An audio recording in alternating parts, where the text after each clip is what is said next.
আমরা যে এই সার্কুলারটা রয়েছে বা নির্দেশিকাটা রয়েছে এটা আমাদের দর্শকদের একটু দেখাবো ফুল স্ক্রিনে, এবং তার মানে বক্তব্য কি সেই বক্তব্যটা আপনাদের সামনে তুলে ধরার চেষ্টা করব।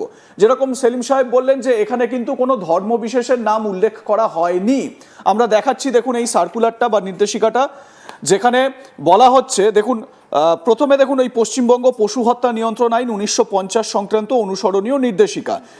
এবারে এখানে এই কলকাতা হাইকোর্টের যে নির্দেশ সেই নির্দেশ মেনে কাজ করা হবে সেই রকম একটা বক্তব্য দেওয়া হয়েছে।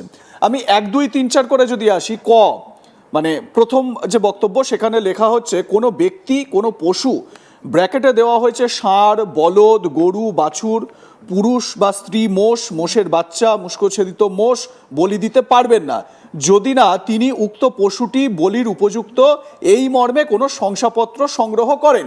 মানে যদি বলি দিতে হয় বা জবাই করতে হয় তাহলে সেই পশুটি বলি দেওয়ার যোগ্য বা তাকে জবাই করা যেতে পারে এই রকম শংসাপত্র সরকারিভাবে তার কাছে থাকলেই তিনি সেটা করতে পারবেন, প্রথম পয়েন্ট। দ্বিতীয় পয়েন্ট হচ্ছে কোনো পৌরসভার চেয়ারম্যান বা কোনো পঞ্চায়েত সমিতির সভাপতি এবং একজন সরকারি পশু চিকিৎসক যৌথভাবে পশুটি যে বলির উপযুক্ত সেই সংক্রান্ত শংসাপত্র প্রদান করতে পারেন যদি তারা উভয়ই এই বিষয়ে লিখিতভাবে একমত হন যে কাজ ও প্রজননের ক্ষেত্রে পশুটির বয়স 14 বছরের বেশি অথবা পশুটি বার্ধক্য, আঘাত, বিকৃতি বা অন্য কোনো দুরারোগ্য ব্যাধির কারণে স্থায়ীভাবে অক্ষম হয়ে পড়েছে।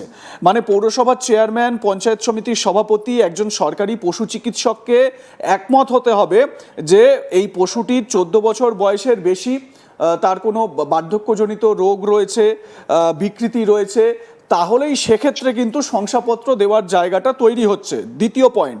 3 নম্বর হচ্ছে এই ধরনের শংসাপত্র প্রদানে অস্বীকার করলে ক্ষুব্ধ ব্যক্তি শংসাপত্র প্রত্যাখ্যানের বার্তা পাওয়ার 15 দিনের মধ্যে রাজ্য সরকারের কাছে আপিল করতে পারেন। মানে কোনো ব্যক্তিকে যদি শংসাপত্র না দেওয়া হয় জবাই করার ক্ষেত্রে বা বলি দেওয়ার ক্ষেত্রে, তাহলে সেই ব্যক্তি বা আমি আরেকটু বৃহৎ অ্যাসপেক্টে বলি, সেই সংগঠন বা সেই যারা সেই স্পিরিচুয়াল তাদের যে স্পিরিচুয়াল যে কাজগুলো তারা করতে চাইছে বা রিচুয়াল যেগুলো তারা করতে চাইছে সেইগুলোর পরিপ্রেক্ষিতে তারা আবেদন করতে পারবেন 15 দিনের মধ্যে।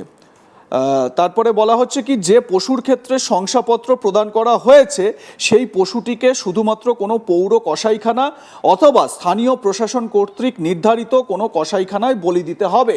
যে কথাটা আমরা সেলিম সাহেবের সঙ্গে আলোচনা করছিলাম যে কোনো স্লটার হাউস বা কসাইখানাতেই শুধুমাত্র এটা বলি দেওয়া যেতে পারে। যে পশুর ক্ষেত্রে শংসাপত্র প্রদান করা হয়েছে সেই পশুটিকে যে কোনো প্রকাশ্য স্থানে বলি দেওয়া কঠোরভাবে নিষিদ্ধ। এই জায়গাটা খুব গুরুত্বপূর্ণ যে পশুকে শংসাপত্র দেওয়া হয়েছে যে একে বলি দেওয়া যেতে পারে বা জবাই করা যেতে পারে, একে কসাইখানাতেই সেটা করতে হবে। সেখানে প্রকাশ্য রাস্তায় বা যে কোনো জায়গায় সাধারণ জনমানসে তার একটা প্রভাব পড়তে পারে, এই রকম জায়গায় করা যাবে না। পশ্চিমবঙ্গ পশু হত্যা নিয়ন্ত্রণ আইন 1950-এর বিধানসমূহ কার্যকর করার উদ্দেশ্যে কোনো পৌরসভার চেয়ারম্যান বা কোনো পঞ্চায়েত সমিতির সভাপতি ক্ষেত্র বিশেষে যিনিই হন না কেন তার দ্বারা প্রাধিকারপ্রাপ্ত কোনো ব্যক্তি অথবা কোনো সরকারি পশু চিকিৎসক কর্তৃক বলি প্রাঙ্গণ পরিদর্শনের কাজে কেউই বাধা প্রদান করতে পারবেন না। 6 নম্বর পয়েন্টে কি বলা হচ্ছে, মানে 6 সেখানে 6 কি বলা হচ্ছে দেখুন, সেই ব্যক্তি যিনি হন না কেন আইনের উপরোক্ত বিধানসমূহ লঙ্ঘন করলে তার 6 মাস পর্যন্ত কারাদণ্ড বা 1000 টাকা পর্যন্ত জরিমানা অথবা উভয়ই দণ্ড হতে পারে। 1950 সালের আইনের অধীনে সংগঠিত সমস্ত অপরাধী আদালত গ্রাহ্য অপরাধ হিসেবে গণ্য হবে। আর শেষ পয়েন্টে কি বলা হচ্ছে, ভারতের মহামান্য সুপ্রিম কোর্ট এবং মহামান্য কলকাতা হাইকোর্টের সংশ্লিষ্ট রায়সমূহ সরকারি ওয়েবসাইট http://wbard.gov.in এ পাওয়া যাবে। এই হচ্ছে এই সার্কুলার বা নির্দেশিকা যেটা মানে রাজ্য সরকারের তরফ থেকে জারি করা হয়েছে, সেটা আপনাদের সামনে আমরা বাংলায় ট্রান্সলেট করে পড়ে শোনালাম। এবারে আমি সেলিম সাহেবের কাছে আসবো। আপনার কাছে যে প্রশ্নটা যেটা খুব গুরুত্বপূর্ণ আমার মনে হলো আপনি যেটা বললেন, এবং আমাদের দর্শক যারা দেখছেন তাদেরও এটা জানা উচিত, এই যে ভয়ের কথাটা সেলিম সাহেব তুললেন, দেখুন অযথা ভয় পাওয়ার জায়গা কিন্তু নয়। দেখুন একটা বিষয়, সরকার যখন গঠিত হয়েছে তাহলে সেই সরকার কিন্তু সব ধর্ম বর্ণ জাতির মানুষের কিন্তু সরকার, সেই সরকার কিন্তু একটি ধর্ম বা একটি জাতির সরকার নয়। সুতরাং যদি কোনো মানুষকে এই রকমভাবে কোনো একটি জায়গায় ভয় প্রদান করা হয়, ভীতি প্রদান করা হয় যে এবারে আপনাদের ওপর টর্চার হবে, এবারে এই সরকার এসে গেছে আপনাদের ওপর, আপনাদের সমস্ত যাবতীয় রিচুয়ালগুলোকে বন্ধ করে দেওয়া হবে, নির্দিষ্টভাবে দায়িত্ব নিয়ে আমরা বলছি সেই ভয় থেকে মুক্ত হন আপনারা। সেলিম সাহেব, আমি কি এই জায়গাটা ঠিকঠাক বোঝাতে পারলাম? আপনি যদি একটু আইনের ভাষায় এটা বুঝিয়ে দেন।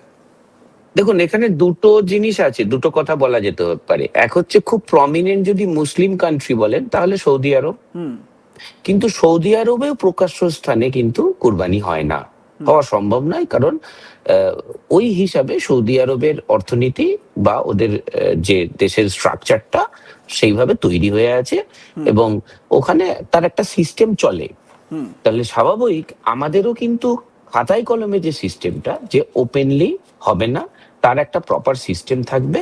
সেটা হচ্ছে, এক হচ্ছে স্লটার হাউস থাকবে আপনি যেটা বললেন, তার সঙ্গে এই আইনেই একখানা রাইডার আছে, সেখানে বলছে ওই লোকাল পঞ্চায়েত বা মিউনিসিপ্যালিটি রিলিজিয়াস পারপাসে কিছু জায়গা লোকেট করে, ওই যে বললেন প্রকাশ্য স্থানে নয়, অথচ যখন রিলিজিয়াস পারপাস একখানা খুব বড়ভাবে হবে তখন কিছু কিছু জায়গাতে আইডেন্টিফাই করে সেখানে হতে পারে।